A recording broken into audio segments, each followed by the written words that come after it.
সোনিয়া, কি বলবে বলো?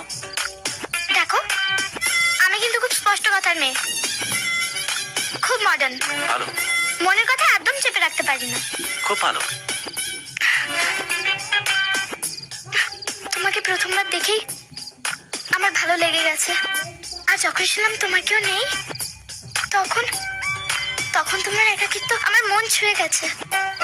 আর আজ আজ যখন তুমি আমাদের পরিবারের জন্য লড়াই করলে, তখন তোমার সাহস থেকে আমি মুগ্ধ হয়ে গেছি। So so I think you think I think I love you.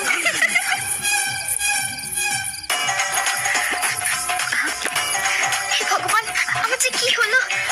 ওকে দেখলে কেমন পাগল পাগল লাগে। কি হয়েছে রে? কি হলো বলবি তো? দিদি, দিদি তুই আমাকে হেল্প করবি তো প্লিজ? তুই ছাড়া আমার আর কে আছে বল? তুই তো আমার একমাত্র আশা ভরসা, তাই না?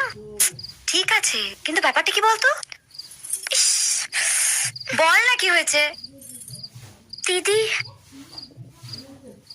I think. You think?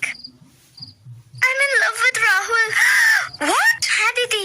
কি বলছিস কি তুই? দিদি প্লিজ, তুই দাদুকে ম্যানেজ করিস না যাতে আমাদের বিয়েটা দেয়। বিয়ে? না মানে এক্ষুনি না, তোর বিয়েটা আগে হয়ে যাক, তার 2-3 মাস পরে হলেই হবে। কি আজে বাজে কথা বলছিস? ও গড, না না, এটা ঠিক নয়, এটা হতে পারে না। কেন হতে পারে না? কেন? আমি অত সাথে জানি না, কিন্তু তুই ওকে ভালোবাসতে পারিস না, ব্যাস। কেন? কারণ কারণ আমার ওকে একদম পছন্দ নয়। তুই ওকে কেন পছন্দ করবি? আমার তো ওকে খুব পছন্দ, ব্যাস।